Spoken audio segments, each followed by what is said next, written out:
Hello.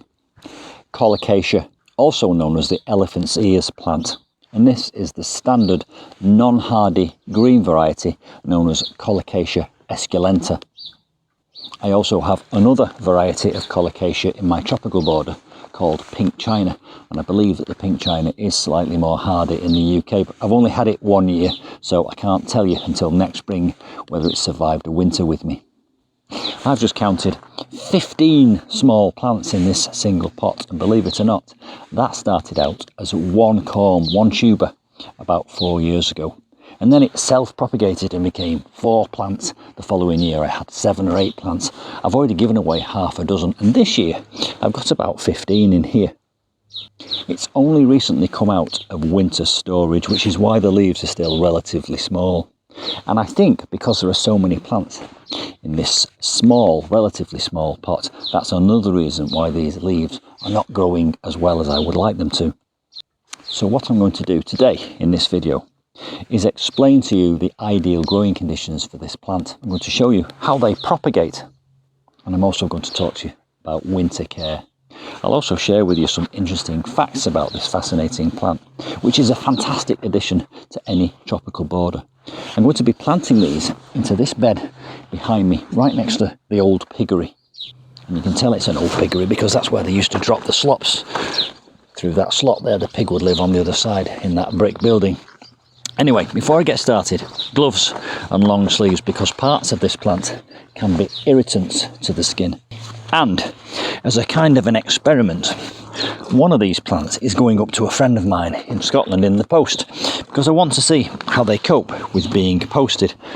Because if it does well, I'm going to set this up as a little Colocasia farm and start selling them mail order. So if you're interested in one of these Colocasia plants and you're UK based, keep in touch, because it might be I'll be able to start digging them up and posting them around. Now, I prepared this bed yesterday for these plants. Let me explain what I did to prepare this bed so that it's the ideal conditions for this plant. This plant loves boggy, watery conditions. It will even survive in a swamp because it originates from Asian countries, so it likes moist, humid conditions, and it likes to have wet feet. So what I did yesterday was I dug all the earth out of here to about 1 foot deep. I piled it all up in a mound here. Then what I did was I lined the hole with old compost bags which had opened out. I did make some holes in those compost bags for a little bit of drainage, but I don't want too much drainage. These will actually survive as a bog plant, virtually in water. Then I went to my neighbour's horses and I got 3 barrow loads of well-rotted manure, and I mixed that in to this pile of soil before I put it back into the hole. So here we have a really thoroughly enriched bed, which has got very little drainage because of the compost bags, and that will remain moist. It's also in the shade most of the day because the sun goes overhead and it's in the shade of this wall. So during the growing season in the UK, when it's warm enough, wet conditions, moist, humid conditions. And if you're wondering who this is little Fergus, my neighbour's dog, who I'm looking after for the day. You're going to assist me today, mate.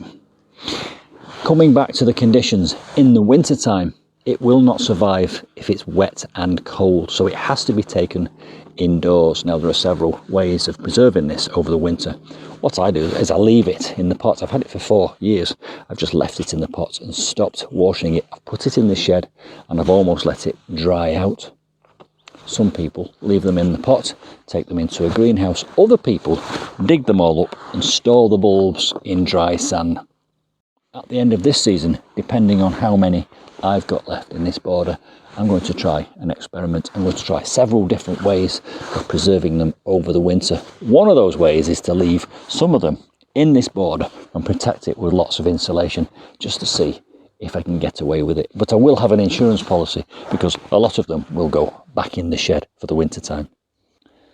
But if you're at all concerned about your colocasias, don't leave them out. I gave 2 or 3 of these to my parents-in-law and they left them out over winter and none of them survived.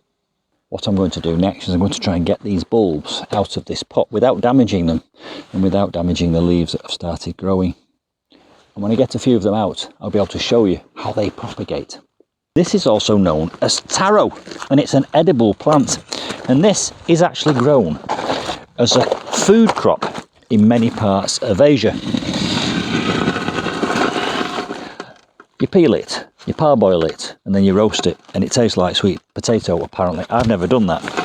And if these turn out to be worth £4 or £5 each, I probably won't be eating them in the future either, because I'd rather keep them or sell them. So, let's try and get this big lump of earth out of this pot.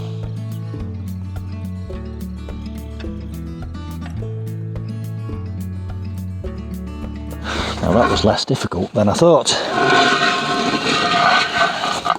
I'll leave that to one side. Let's have a look at the root ball. You can clearly see that this is pretty pot bound, and that might be one of the reasons why these leaves are not thriving as well as they probably should by now. You can also see the old compost bag which I put underneath to help it retain water. And you can see lots of roots here. Let's have a quick count of these plants while I've got them. 18, 19, 20, 21, 22. There's actually 23 in here, which is more than I thought. Now then, can we separate them without damaging them? Now, here's a good example that I can show you from the top about how these propagate. Can you see there in the centre, that patch there, that stumpy patch there that I'm prodding with my finger? That is last year's bulb. And all the way around the outside of that dead bulb, that dead corm in the middle, there are 4 or 5 small plants. In fact, there are 6. 1, 2, 3, 4, 5, 6. There's a little tiny one here starting to emerge. Can you see it? Now, further on from that, look at that one there. That's already got a baby plant starting to emerge to the side of it there. And just under the compost there, if I just gently tease away the soil, there's another one sprouting there. These tiny little sprouts of plants will eventually become fully grown colocasias, and their leaves can be up to 60 centimetres, nearly 2 foot in diameter. And I'm pretty sure as I tease these apart, I'm going to find lots and lots of more little baby bulbs like this one here that you can see emerging from the soil. And then I will plant those into that border there in 2 neat little rows, and I'll have my own very little colocasia farm. Let's gingerly start to tease away at this earth. There's one already. There's a little baby colocasia. And if I gently bring it a bit closer for you, you can just about see the bulb here. I don't want to damage the roots too much, but if I just tease this away here, you can see that we have a little bulb. I keep calling it a bulb, some people call it a rhizome, but there it is, look, just there in my finger. Can you see it? There's one. Let's place it on the earth over there, and I'll get a count before we're finished. I won't have them out of the soil too long, because I don't want them to dry out, but when they do go into the earth, they will be given a good soaking. So if I just gently, very, very carefully pull that there we have another colocasia bulb. Let's just tease that. Oh, and look there, I think we're going to lose that one, unfortunately. In fact, no, I'll leave it attached to this. This is the dead one from last year. Can you see there? There's the dead corm from last year. Corm, rhizome, bulb, call it what you want. I'm probably using all the wrong terminology. I do know for a fact that that's a colocasia, and that's a little tiny baby colocasia there. I'll plant those next to each other. It won't do them any harm. So there we go. Should we call that 1.5? Put it over there. Let's use this water spray to remove the soil from here to see if it exposes what we're actually dealing with.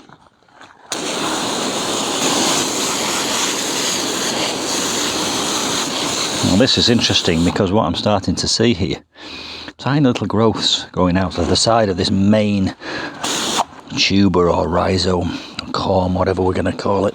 Let's keep blowing away the soil, see what we end up with.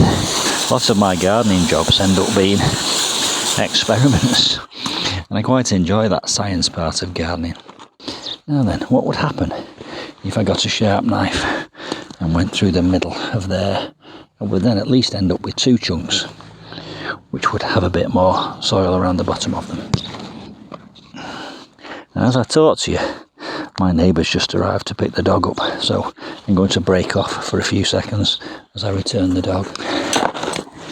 Fergus has now left the building and I've returned with a few extras.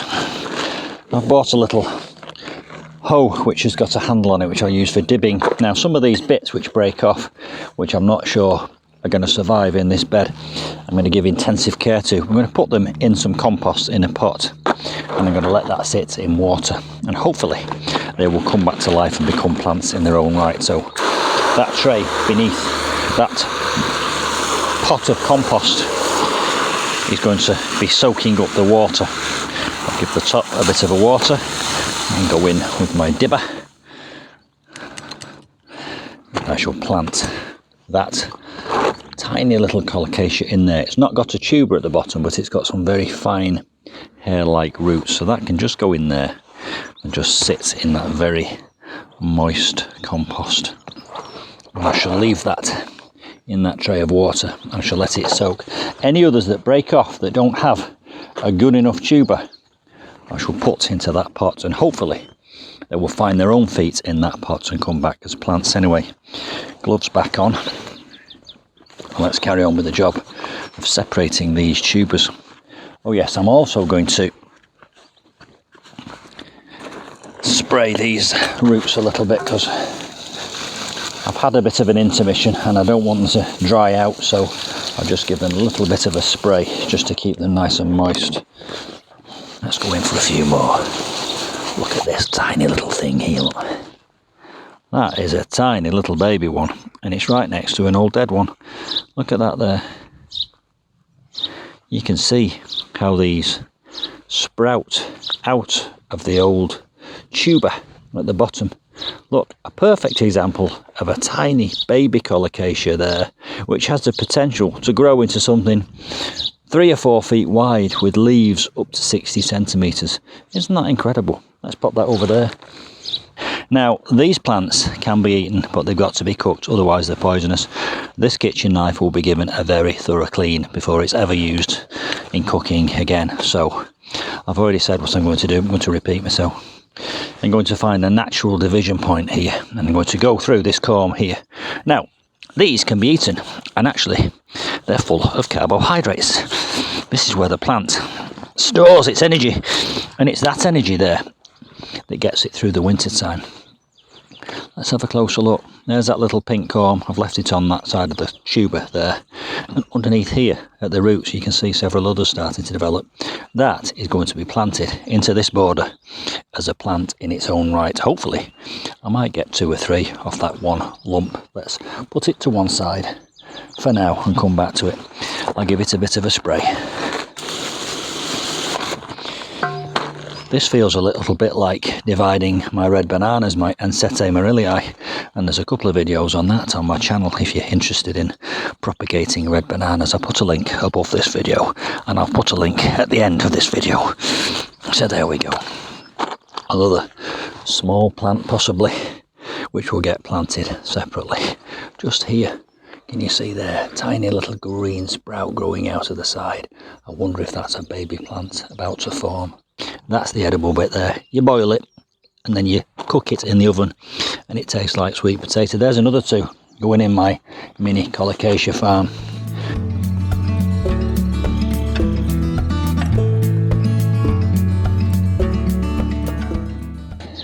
So there we are. I've laid them all out across the earth. That's a little tiny baby one with its own little tuber. That's going up to Scotland. Colin, that's on its way to you. This old dead corm tuber, I'm not going to give up on it. I'm going to plant it in the ground in the corner over there with a label next to it. It's got absolutely no growth on it whatsoever, but I'll put a label next to it. We'll see what happens with that. Another little Mark's experiment in Mark's Garden UK. 1, 2, 3, 4, 5, 6, 7, 8, 9, 10, 11, 12, 13, 14, 15, 16, 17 colocasia plants in this border. I'm going to plant them in. You'll see that in very fast forward. I'll come back in about 15 seconds for an update and a summary.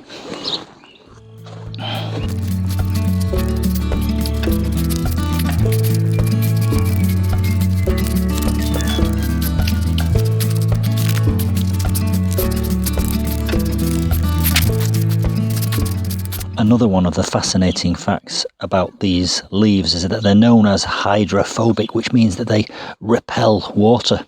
And that's good for them in their native climate because it stops them from absorbing water and going rotten. Just watch the way the water forms little globules like mercury and just runs off.